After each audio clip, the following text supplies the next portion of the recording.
हाँ, तो जो आइए इस पर स्वागत है। जो हमसे बोल रहा है कि कैल्शियम नाइट्रेट का फॉर्मूला हमारे पास बच्चों ऐसा होने वाला है ये। तो ये जब आयनाइज होगा बच्चों तो आपके पास ये Ca2+ और 2NO3 माइनस देगा आपका। बच्चे बोलेंगे सर आप फॉर्मूला कैसे बना लेते हो बच्चों? ये 10th क्लास में हम सीखते हैं। जैसे कैल्शियम की वैलेंसी 2 होती है और नाइट्रेट की वैलेंसी आपके पास क्या होती है बच्चों? 1 होती है। क्रॉस मल्टीप्लाई करके ये फॉर्मूला आपका बनता है। तो इसलिए आपको ये वाला तरीका भी आना चाहिए। केमिस्ट्री जानने के लिए बच्चों आपको 10th की केमिस्ट्री में ये जो फॉर्मूला बनाना मेथड होता था वैलेंसी संयोजकता के बेसिस से, ये सब आपको आना चाहिए। अदरवाइज बड़ी दिक्कत आएगी आपको केमिस्ट्री में, हर चैप्टर्स में आ रही होगी। तो ये हमारा फॉर्मूला बन गया। अब सबसे पहले उसने दिया है अणुभार में क्रम से हमारे पास 65.6 ये प्रेक्षित है और गणना किए पर हमारे पास ये है। तो कैल्शियम नाइट्रेट के वियोजन की मात्रा की सबसे पहले आप यहाँ से बच्चों आई निकाल लो। और आई आपका क्या निकलेगा बच्चों?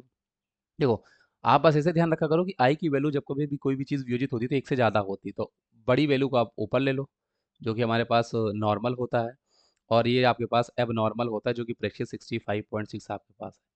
तो यहाँ से बच्चों आपके पास आई की वैल्यू आ जाएगी। और ये सॉल्व करने पे बच्चों आपके पास आई की वैल्यू क्या आएगी ये आप देख सकते हो।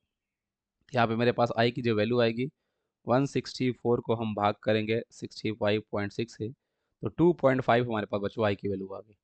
आई की वैल्यू आने के बाद अल्फा निकालना बहुत आसान है क्योंकि ये वियोजन है। तो अल्फा की वैल्यू आपके पास क्या बन जाएगी? I-1 N-1, क्योंकि उसने परसेंटेज में पूछा है तो मल्टीप्लाई बाय 100 भी कर दो। तो आई की वैल्यू आपके पास 2.5 है, उसमें आप -1 करोगे।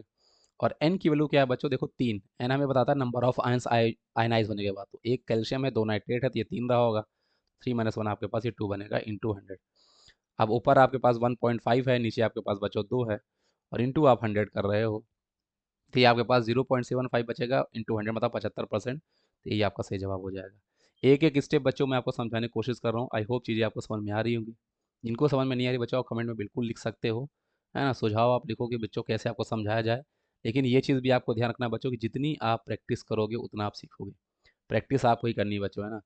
जब तक आप एक एक क्वेश्चंस को आराम से बिल्कुल वीडियो सेशन देख देख के ऐसे पढ़ रहे होगे ना, कभी नहीं सीख पाओगे। ध्यान रखना। Thank you.